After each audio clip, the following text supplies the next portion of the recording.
Welcome to your Time Management Revolution. This is Time Management Fixer Helene Segura. In today's episode, I'll be sharing a previously recorded interview during which we're discussing time management and mind management. Enjoy! Welcome to Grow Your Voice, Overcome Your Fears. The world we live in is constantly changing, and that change can be scary, overwhelming, and take people out of their comfort zone. This show features guidance, insights, inspiration, and motivation to provide you with valuable lessons on how not only to survive, but thrive in our ever-changing landscape. Listen as Sandra Hill, a life, business, and career coach with New Horizon Coaching and Professional Growth Advancement, brings you special guests to share their personal journeys. Each episode will provide listeners with coping skills, self-coaching techniques, and ways for you to gain insights into yourself and your inner voice. So join us and learn to grow your voice and overcome your fears. All right. Hey, everyone. Thanks for joining the Grow Your Voice, Overcome Your Fears podcast again. We're great having you back. It's really been awesome hearing from many of you. And today I want to share our special guest, Helene Segura. And Helene has got some awesome information that she's going to share with you. I'm not going to say a whole lot about her because I want her to introduce herself, but I want to share that she is a best-selling author. She is an expert in her field of time management, and we're going to be talking primarily about one of her books, The Inefficiency Assassin. Those are powerful words. And then we're going to talk about a little bit about another book, which I'm not going to show right now. But welcome, Helene. Thank you. Thank you, Sandra. I appreciate you having me here. Awesome. So why don't you share with the listening audience a little bit about you and how you became the expert in your field? Well, we only have a short amount of time because this could turn into a therapy session for hours and hours. Oh, no. But as an adult, I realized that there were so many different people and events that influenced what I do today. And I started officially doing this in 2006, so it's been 14 years. But it didn't just happen overnight. I realized it's a combination of different conversations or even arguments that I heard in my household that were related to time and work-life balance. As a kid, I didn't know that's what was happening. But once I started all of these studies, I realized, oh my goodness, that's what my mom and dad talking about. And then in college, almost flunking out because I wasn't managing my time and I didn't understand how to prioritize. And then fast forward to being in the education world, seeing so many kids with lower grades, not because they were unintelligent, but because they were unorganized and did not understand time management. And so these different experiences evolved and led me to start my own business in 2006.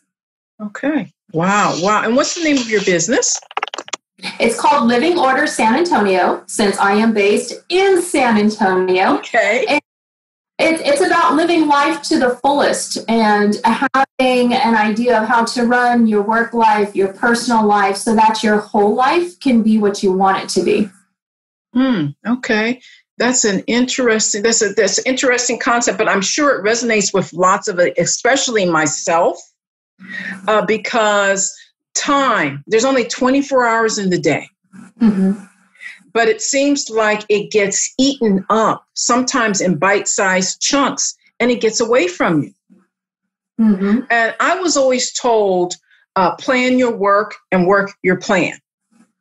But no one ever shared what happens when you get interruptions, when you get distractions, because life happens. And the best well-made plan, it can be like thrown out the window. So what do you say to people who are just, especially now in the midst of this global pandemic, since we have a global audience, and people are experiencing COVID-19 interruptions all throughout their life. What do you say to those individuals who feel overwhelmed? The first thing I would say is we need to all give ourselves a break. Because, and at the risk of saying this word that's been overused this year, everything that's happening is unprecedented. We haven't been through it before, and therefore there is a huge learning curve. It's not like a mishap that tends to happen once in a while, and you understand how to deal with it. You don't like dealing with it, but you understand how. This is a whole new animal.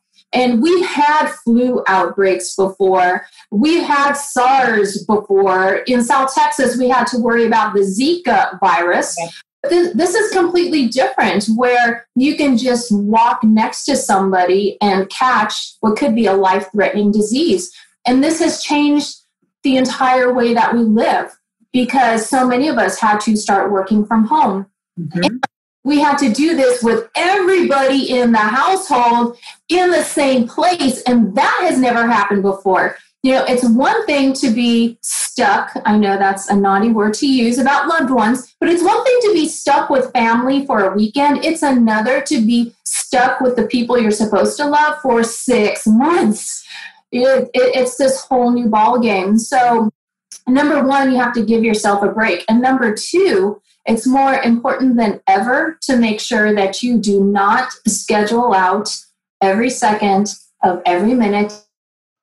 And I'm sure, because Helene froze for a bit, I'm sure she was about to say every second of every day. You just cannot schedule and overschedule. Or to, catch up with everything that we need to do. So leave room in your schedule for that. Yes, you definitely do. You definitely do. So this term, work-life balance, should we throw it out the window or wait a bit and it might come back to us? What should we do? I think it's still very important to have work-life balance, but here's the key. It's up to each individual to define what that looks like. When that term first started coming around, we lived in a much more simplified time. We did not have all this different technology that allowed us to be connected. This term started coming about in the 70s, well before the internet, well before you could hold a computer in the palm of your hands and run a business that way. Right. Work-life balance used to mean you worked, you came home and slept, and then you had weekends. And life has evolved since then. But what has not evolved is the fact that people still look at that original definition as what to live up to. And so we're trying to live up to something that no longer exists. So it's so important that you define what is work-life balance to you. You can have an overall view or an overall concept of what it means, and then decide on a daily basis how much that will fluctuate. And so are you going to work 8 hours today and 12 hours tomorrow and then 8 hours the day after that because you chose to do this? So your balance can change every single day of every week, but the whole idea is you have an idea of what you want it to be, what you want it to look like. What does balance mean to you? Yeah. And I love that concept because sometimes I have clients who approach me and say, Sandra, I need you to coach me on achieving work-life balance. And really what I find is it's establishing boundaries. With everyone in the household and juggling remote work, family life, everything else that's thrown at you, sometimes people forget to unplug. Sometimes people forget to set simple boundaries. So how does that whole concept, especially when now that the internet has advanced further than anyone imagined, and you can literally be on totally 24/7. You can have your phone pinging, and some people, it's like they hear the ping, they have to react. They can't sit on their hands. They can't turn it off. So what is out there that can help people? What would you say to people who are in that frame right now? This is going to sound very cliche, but it really goes back to setting your why, understanding what your why is. Why are you here? Why do you want to have the life that you want to have? And what does that life look like? Because when you look at the bigger picture, when you look beyond the little rectangle on your phone that has your schedule for today, when you look beyond the sheet of paper in your calendar that has your week at a glance, when you look beyond that at the bigger picture, at what you want to get out of life and how you want to live your life, then you establish what it is that you are living for, who it is that you're living for, and what you want this life to be like. When that is ingrained in your brain, and yes, you do have the right to change it because we all evolve and we make changes in life, but when that is ingrained in your brain, then you realize there is something higher and more powerful than just grabbing the phone because you heard it ping and feeling like you have to respond to somebody instantly. Right. You realize that you want to do something else with your time. And there is something that is more fulfilling that you could do with your time to make yourself feel even more whole, which in turn is going to affect your productivity. One of the reasons why so many people struggle with productivity is because they are connected 24/7. They think, if I could just answer this one more email, if I could just answer this one more text, I'm going to get caught up. But it becomes a vicious cycle. You're never caught up, and then you never rest, and then your productivity drops even more. So just taking a break from that device to live a piece of that life you want to live, that is going to be huge and improve your productivity and encourage you to not pick up your devices as often. Exactly. And you know what came to mind as you were saying that? You set false expectations for others. You set the expectation that, oh, I can ring her at 10 o'clock at night, at midnight, because guess what? She's going to answer the phone. So you're setting yourself up for failure. You're setting yourself up for overwhelm. So those are great points. But let's talk about this book, The Inefficiency Assassin. Those words are so powerful. And I see it sitting back there behind you. Those words are so powerful. Assassin? Really? Yes. And this evolved out of my love for spy novels. Spy movies. And I had just taken a marketing class, even though technically anybody who has a business and is trying to promote themselves are technically in sales. I have never considered myself as somebody who is skilled in that realm, and it's not my favorite thing to do. So during this marketing class, I was told you need to call yourself something other than a time management consultant or a productivity consultant because that is boring. And they had a point. I mean, it's very obvious what I do if that's a title that I use. And they said, we want you to dig a little deeper. And so when my husband and I had to drive down to the border of Mexico in order to renew our passports because the San Antonio office was completely booked up for 3 months, and even before COVID was happening, on the way down there as part of our adventure, we just started brainstorming about, well, what do I do? And in what ways do I help people?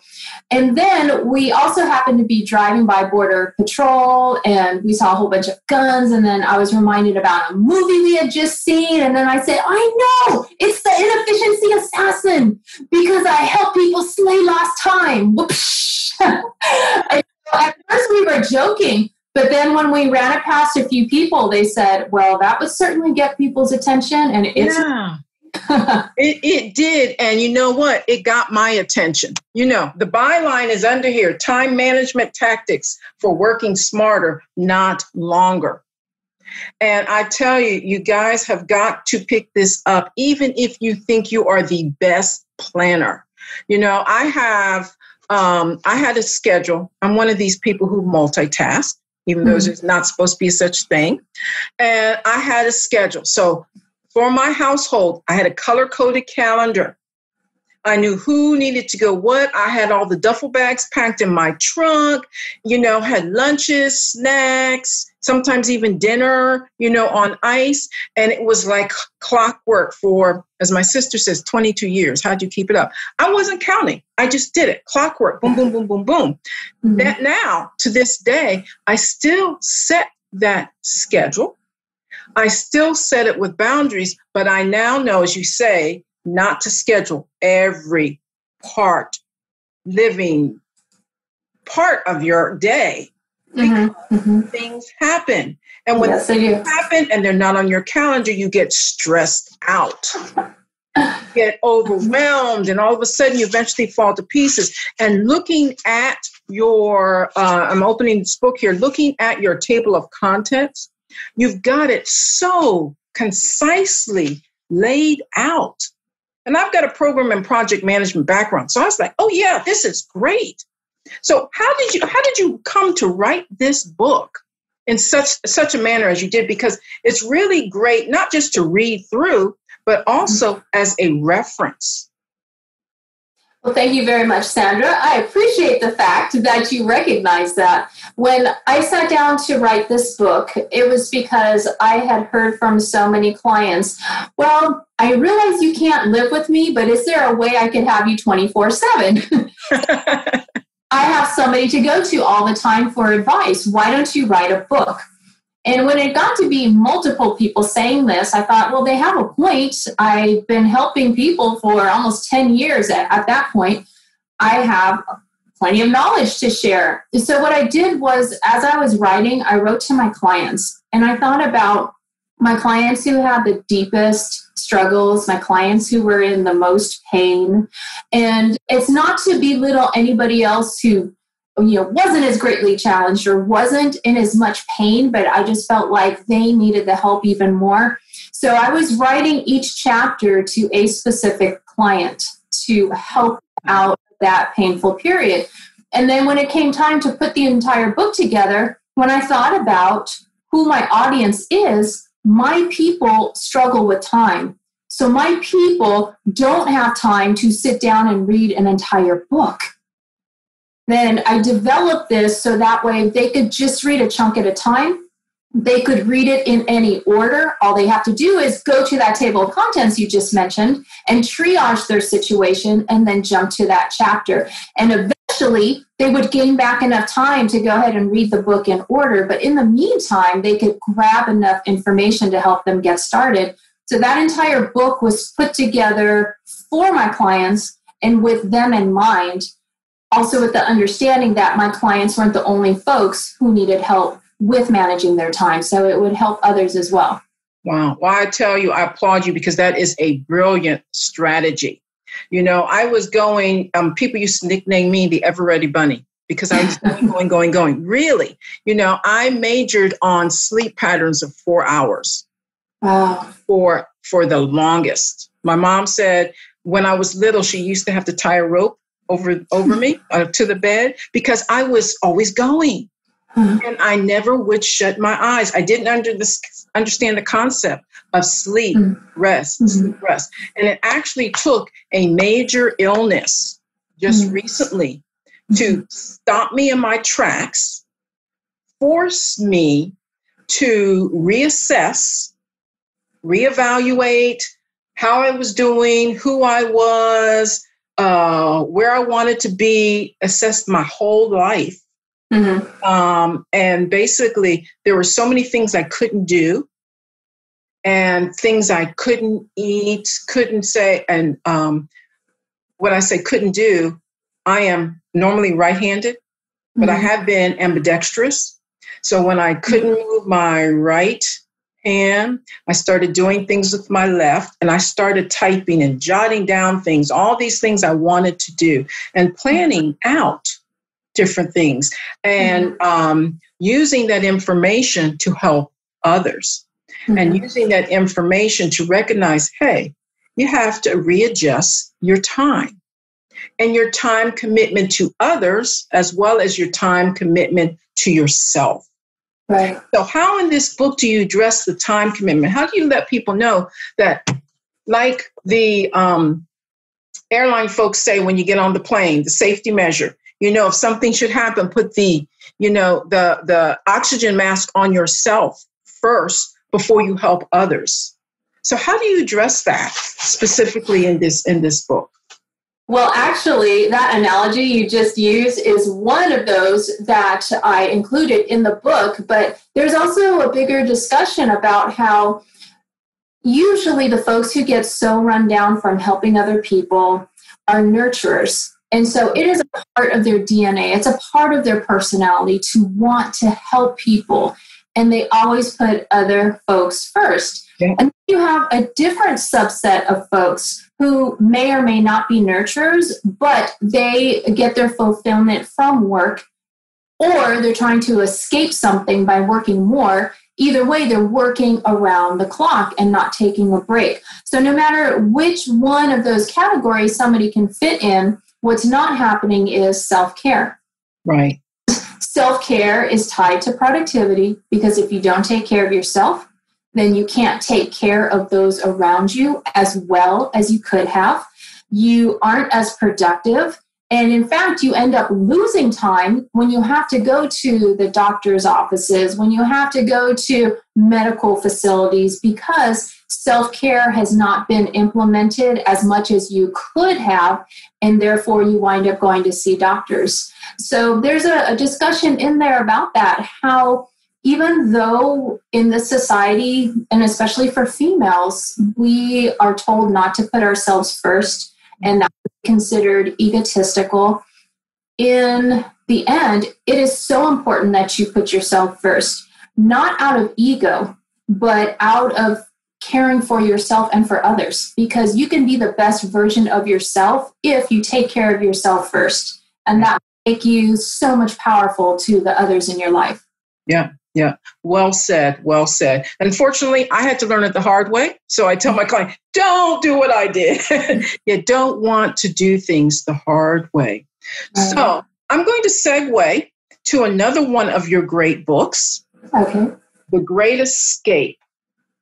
And you got to share about this because I love to travel. Mm-hmm. I've been traveling and moving around since I was 3 months old. Mm-hmm. And I'm not going to steal your thunder, but I'd like for you to share with our listening audience what prompted you to write this book. Because if you love to travel, everything from A to Z is in this book. Thank you for pointing that out. I should hire you for my PR. Fantastic job. Well, that book came about once again because of my clients. And I noticed that there was an increased pattern of people saying, oh, I can't take time away from work. I can't take vacation. I can't take days off. And they were saying that for a multitude of reasons. One was because they were afraid that they would lose their job security, because if somebody covers for them while they're gone, that means they're not as important, right? They were afraid of leaving work and returning to a mountain of work and falling behind on that. They were worried about missing out on important communications while they were gone. There's this whole litany of reasons as to why they thought, I can't get away. And so I thought, you know what? Self-care is really important, and taking a break is part of self-care. And going on vacation is part of self-care. And even if you can't afford to go on vacation, or if we're in the middle of COVID and you can't go anywhere for a vacation, you can still take a staycation. And that staycation involves taking a break from work.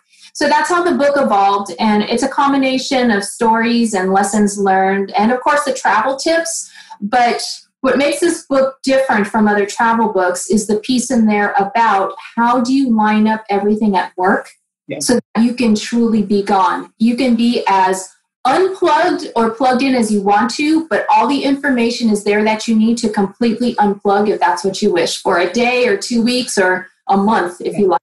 Yeah. There is, for those of you who might not have seen this book, there is a checklist for what to do as the pre-work, planning, so forth. I think you go as like a year out as soon as you make up your mind, and then what to do while you're there and what to do post return, I guess, and everything, which I found to be extremely helpful. And I am actually going to use this book because one of the reasons, similar to what you shared in your book, my parents didn't travel. They worked. And we traveled because of my dad's job frequently. But outside of that, vacations, it was like, what's a vacation? A vacation was not what most people think it was. It was, a short time, spring break. You're going to be fixing up this. You're going to be fixing up that. It wasn't a vacation. Like, let's take a trip. Even nowadays, they have educational vacations, or pre-COVID, educational vacations. Now, when COVID, depending on where you are in the region, in the country, when COVID first started, there was like, you can't go, everybody was locked down. And then eventually on the internet, they started having what I call these virtual trips to a museum, virtual trips to this country. What do you think about these virtual trips as a concept now, until we, get out of COVID, as a way of doing this great escape? Can you still do a great escape virtually? You still can, if that's a part of the staycation that you want. And if you want to go all out, you can even make it thematic. So maybe you spend one day traveling virtually in Italy or in Wisconsin or wherever you'd like. So it would be almost like being there, but you get to experience it for the day. And if you really want to go all in when you're traveling to Italy, you can have some Italian food ready to go. So you can go Italian style. You can have some Wisconsin cheese ready if that's where you're going to be going. But this can also serve another purpose besides taking that staycation. This could actually be a part of your travel planning. So when we are all said and done with this pandemic and it becomes safe to travel again, you've done part of your travel planning already. Now you know what you can go in person, because even though it's wonderful to be able to get a peek inside the Met in New York or the Uffizi in Florence, it's not the same as being there. When you hear people and you hear the languages and you hear others around you describing and having conversations, it's a part of the whole experience, even the smells and the sounds. And so I wouldn't want a virtual vacation to completely replace in-person, but doing this virtually right now is certainly a great way to take a break and either relive a memory if you've been somewhere or start planning for the future, looking ahead. Awesome. Well, that's great advice. That is great advice. And I do want to give you an opportunity, because I know we're just having this conversation, but do you have any tips or other information you would like to share with our listening audience that might be beneficial? Because we have people listening from not only the United States, but 140 other countries. And so they're all at different stages of their lives, as well as different stages within COVID. And there's a whole lot of other things going on in the world besides COVID, and everybody is someplace with those other situations, whether they be economic, financial, social, racial injustice, you name it. Everyone is struggling. So what are some tips or some information you would like to share that might resonate with individuals who might be listening today? I will give you a quick tips list taken straight out of the Inefficiency Assassin. So this would be the shortened version, the highlights reel of that. One is to pause and reflect on what is good in life. Because when we focus on the negative, then it puts us in a really foul mood, and that affects our productivity and well-being if we're just constantly focused on the negative. So start by reflecting on what are your wins, what is good in life, even if it's something that's really small, like you managed to sweep the floor yesterday. Isn't that a great accomplishment? Because you didn't feel like doing it and yet you did. Or of course it can be a grand accomplishment, but it doesn't have to be. So start with reflecting. And then on moving forward, one of the best things that you can do for yourself is at the end of each day, decide on your 3+3 for the next day. And your first 3 is, what are your top 3 priorities that you need to get done the next day? And do we have more than 3 things to do? Oh, yes. But if everything is a priority, then nothing is a priority. And when all of those fires and interruptions come your way, your brain gets muddled and it gets confused and frazzled. And so it will either do what's easiest or it will react in the order that you receive all of these requests instead of taking a step back and responding to what is truly important. So when you plan out your 3+3, you pick your top 3 priorities for the next day. And then the +3 is either your bonus 3. So if all the stars align and you can finish those top 3, you can celebrate, yay, do your little happy dance, and then move into your bonus. Why not start getting a little bit ahead? Or, as is the case a lot of times, if there's a hiccup with your top 3 and somebody didn't have the information that they needed, you can throw yourself your little 30-second tantrum because, it's human nature to get upset if things don't go our way. But then you can move into the backup 3. Your brain can get refocused so much more quickly because you understand what it is you can work on next that will still be impactful in your life.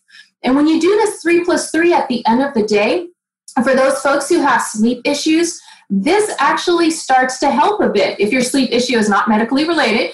So I'll have to give that disclaimer there. But for a lot of people, they develop sleep issues from having too much going on in their brains, from work, having to figure out what they need to do the next day. When you do your 3+3 before you close out work for the day, it just relieves your brain so you can actually relax and be mentally present with your loved ones after work.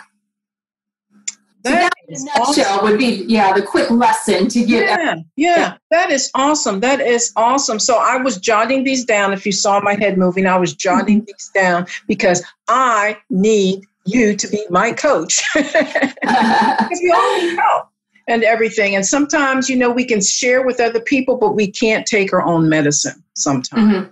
So that's great just to have it reiterated. Now, Helene, you have a lot on your plate. You're, in addition to be a traveler and a best-selling author, you're also a speaker.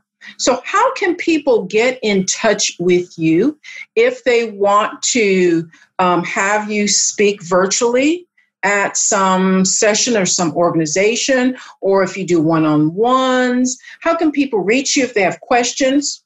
Just share your contact information with our listeners. Thank you for allowing me to do that. There is a webpage that you can go to, and that webpage is timemanagementrevolution.com, and it serves 2 purposes. So when you go to timemanagementrevolution.com, you can download a productivity Kickstarter kit, and I include templates in there that I use with my clients, and there's all sorts of good advice to get you started on the road to productivity. And while you're there, if you'd like to connect with me or find out about the virtual seminars, on-site seminars, coaching, consulting, books, on demand, anything you could possibly need in a format, related to time management, you can get that all from timemanagementrevolution.com. All right. And that was singular, revolution, correct? Correct. Awesome. So timemanagementrevolution.com. So great. Well, Helene, it was awesome for you to be today's guest on this episode of Grow Your Voice, Overcome Your Fears. And I am sure people are going to download this many, many, many times. And don't forget, folks, save this to your favorites. You can follow the podcast and you can follow Helene too, because I'm sure you're on social media, correct? Oh, yes, ma'am. All the platforms, and you can find it on the webpage. Awesome. So thank you, Helene. You've been an awesome guest. And until next time, everyone, don't forget, you are in control of you. Don't forget to grow your voice and overcome your fears, because we try to make what you think is impossible possible. Talk to you guys soon.